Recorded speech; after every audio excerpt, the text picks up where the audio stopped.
Hey, this is Pistol Pointer here, just making another video. This time it is on the Springfield Armory GI 1911 45 ACP. Did another video on a stainless steel version that has sort of been tricked out with modern beaver tail grip safety, commander hammer, lowered and flared the ejection port, and as much fun as that gun is, I found myself kind of longing for the old school military version that made the 1911 so popular. And stock, the 1911 GI is fairly true to the original World War II model.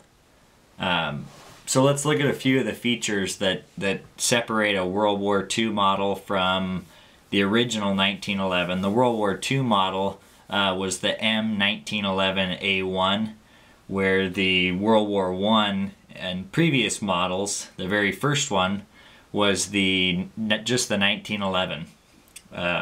Which is what we refer to nowadays. We just call it a 1911 45.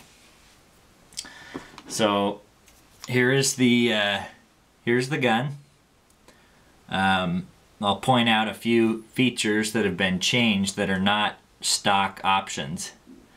I guess we'll start with the trigger. It's a long, smooth trigger. Try and give you an angle you can see it. Long and smooth. The original that came on this gun was short and serrated, which is true to the World War II models. Occasionally you could get, they were short and knurled or checkered, and they were solid stamped. My fingers are a little longer, so I like a little more length so I can just press it with the pad of my finger. The other differences, the slide stop and the magazine release came serrated, which some models were serrated. I just sort of like the way checkered looks and feels. Checkered and knurled are sort of synonymous with each other, so I like that. The thumb safety here is the short, stubby military version that's been changed out. The one that comes on this is sort of a teardrop shaped thumb safety. The hammer is also changed out. This is a wide spur knurled hammer. One that comes on it is narrow, so it doesn't have this section that sticks out a little bit, and it's serrated instead of knurled. One thing that I did change that is not authentic is the sights. Just for shootability, to make it more enjoyable to shoot.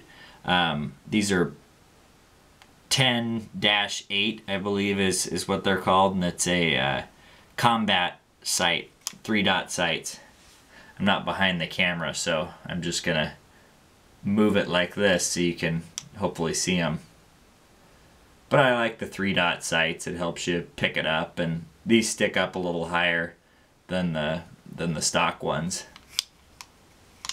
The mainspring housing is smooth and flat, which is more like the World War I model. I just prefer the flat mainspring housing as opposed to the arched, where the arched is the profile that it comes down and goes out a little bit. I just prefer the flat, and to make it somewhat authentic, I wasn't trying to reproduce really either era of gun, but just kind of pick the features that I like the best. So this is more of a World War I type, and I did get one with a lanyard loop on it just to make it a little more authentic. You can, I'm sure, tell the grips have been changed out for just standard checkered grips. They don't have the double diamonds. One thing I may like to change on this is get a pair of the Colt World War I walnut grips that you see on the World War I reproduction Colt. I probably would have purchased that gun, but it's about $400 more than a GI. So I went this, I'd already had a GI and it shot well. Seemed like a really good value for the money, so I just got another one. The ejection port has not been lowered and flared on this one. Just the standard configuration. Does ding up the brass a little bit more, but I haven't been saving my brass lately. It was taking away from my shooting time. I was spending more time picking up brass than I was actually shooting. And I believe that's all the changes that were made. It's the fitted bushing that came on it. So yeah, I think that's about it. I did change out the spring. You could see me struggle there for a second with a heavier, I think it's a 20-pound spring, and I believe, don't quote me, but I think it comes with either a 16.5 or maybe 18. Those seem to kind of stick out in my mind. But I was having a couple problems chambering around, and the heavier spring sort of helps with the break-in. It basically slams the cartridges home in the chamber. So I'm thinking I'll probably just stay with this for a while, and it'll lighten up over time. It's definitely stiffer than my other 1911. Harder to rack the slide, but it's doable. So, yep, that's about it. Just wanted to show that to you guys. I'd mentioned I was going to make a video. Now I have.